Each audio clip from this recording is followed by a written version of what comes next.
पाक अफ़वाज से मोहब्बत और वतन ये कफन का नारा बुलंद करने वाले सूफी उमर दराज पाकिस्तानी ने भी यौम पाकिस्तान शान शान तरीके से मनाया, जिसके लिए किया पहले पाकिस्तानी स्कूल में तकरीब का अहतमाम, जिसमें की नन्हे फौजियों ने कौमी परचम थामे परेड। फिर किया जश्न का अहतमाम लतीफ़ाबाद के चौराहे पर, जहाँ कौमी नगमों पर वतन की मोहब्बत से सरशार सूफी उमर दराज पाकिस्तानी और उनके मुरीद वालियाना रक्त करते रहे और कुछ यूँ किया अपनी मोहब्बत का इजहार। हम इस 23 मार्च के प्रोग्राम को इस तरह नहीं मना रहे कि 23 मार्च है, हमारे लिए हर रात हर दिन 23 मार्च है।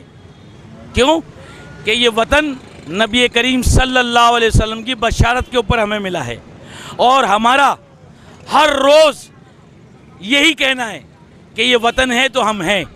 हम सिर्फ इतना ही कहेंगे, पूरी दुनिया को एक पैगाम देंगे कि हमारी पाक फ़ौज एक नंबर 1 है।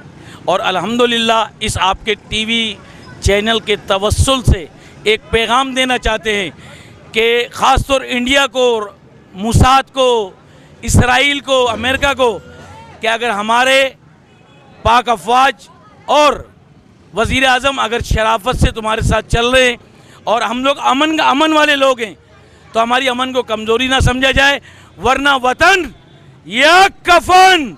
पाकिस्तान मस्जिद के बानी हक बाबा सूफी मोहम्मद रमज़ान के पोते भी वतन से इश्क में किसी से पीछे नहीं और करते हैं वो भी यही नारे बुलंद। पाकिस्तान जिंदाबाद, पाक फौज जिंदाबाद, वतन या कफन, वतन या कफन। दुश्मन मुल्क भारत हो या कोई भी मुल्क दुश्मन ताकत, सूफी उमर दराज सबको एक ही तरह ललकारने के लिए अपना कोई सानी नहीं रखते। यही इनकी वतन से मोहब्बत का सबूत भी है। कैमरामैन मानी जट के साथ अली अहमद शेख, सिटी न्यूज़, हैदराबाद। हम लाते हैं टॉप न्यूज, आपके फेवरेट टॉक शोज और अनलिमिटेड एंटरटेनमेंट सिर्फ यूट्यूब पर। अगर आपने अभी तक हमारा चैनल सब्सक्राइब नहीं किया तो अभी सब्सक्राइब करें और बेल आइकॉन को क्लिक करके हमारी लेटेस्ट वीडियोस के बारे में अपडेट जानें।